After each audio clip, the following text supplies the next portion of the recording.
Imagine stepping into a medieval castle, expecting stone walls, the cold echo of corridors and flickering candlelight. Now imagine that one room inside this fortress held more danger than any battleground outside. It was not the armory nor the dungeons, but the kitchen, the place where life was made possible, yet death lurked in every corner. Smoke from roaring fires filled the air, carrying invisible threats, while heavy pots and swinging cranes waited to crush an unlucky hand.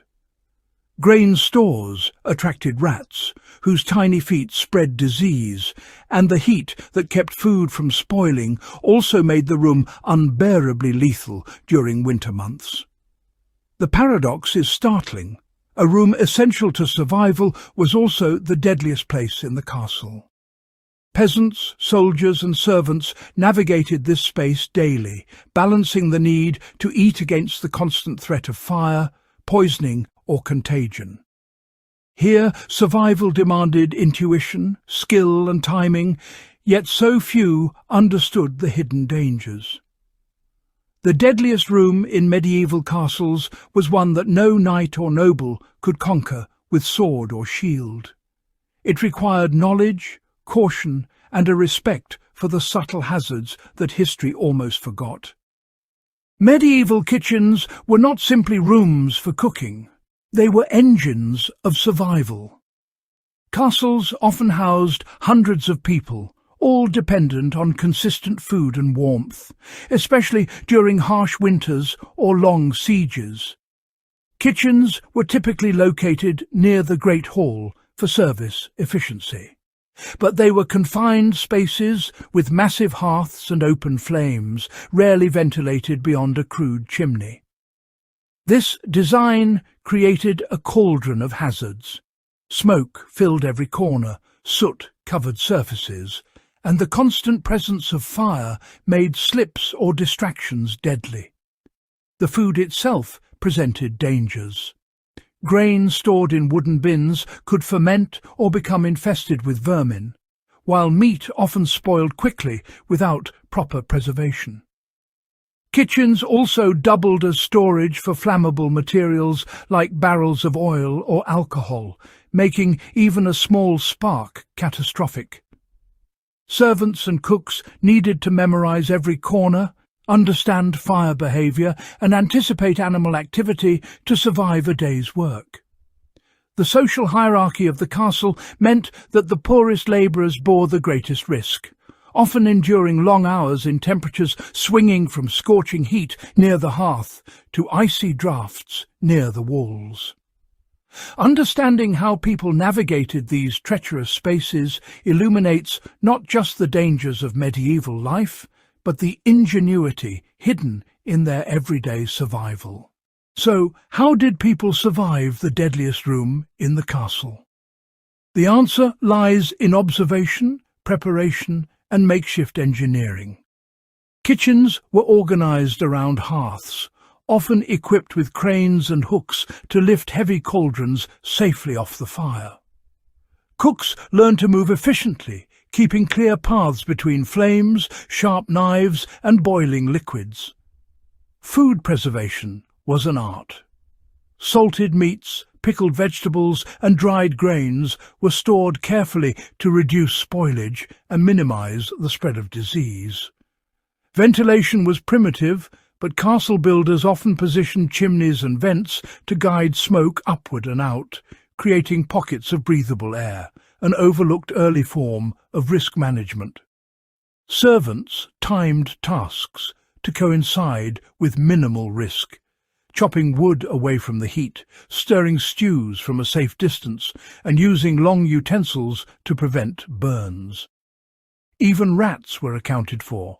Traps, cats, and careful storage reduced infestations, though never fully eliminated them.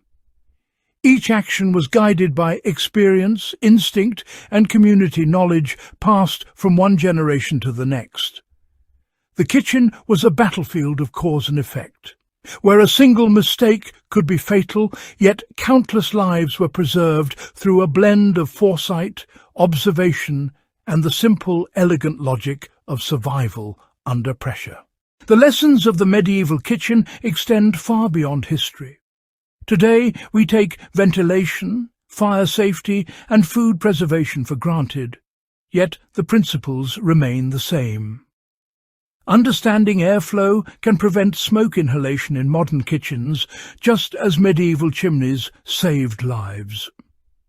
Risk assessment, organisation and planning reduce accidents in workplaces and homes, echoing the daily calculations of cooks and servants.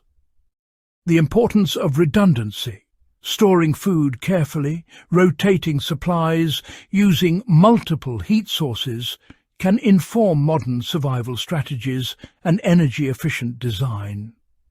Even in urban survival scenarios, observing subtle hazards, controlling your environment, and respecting nature's forces are lessons drawn directly from the past. The ingenuity hidden in these kitchens reminds us that human skill, attentiveness, and adaptation can overcome even the most relentless dangers. Medieval survival was not luck. It was strategy, timing, and intimate knowledge of one's surroundings, qualities that remain essential in today's unpredictable world. The deadliest room in a medieval castle teaches a timeless truth. Danger often hides where life seems most secure. Kitchens sustained life, but they demanded constant vigilance, respect, and learned skill. These rooms were crucibles of human ingenuity, where survival depended on understanding fire, food, animals, and human error. Today, we live insulated from such immediate threats, yet the same principles, planning, observation, and adaptation, still govern safety, efficiency, and resilience. Reflecting on the medieval kitchen reminds us that survival is rarely about strength alone. It is about knowledge, awareness, and humility in the face of unseen hazards. History's forgotten lessons still matter, not just to scholars or reenactors, but to anyone who wants to live thoughtfully, safely, and self-reliantly. The deadliest room may be gone, but the strategies it demanded remain, waiting for us to notice, understand, and apply them. Subscribe to uncover more hidden truths from the past and consider how the wisdom of survival, once a matter of life and death, can enrich the way we live today.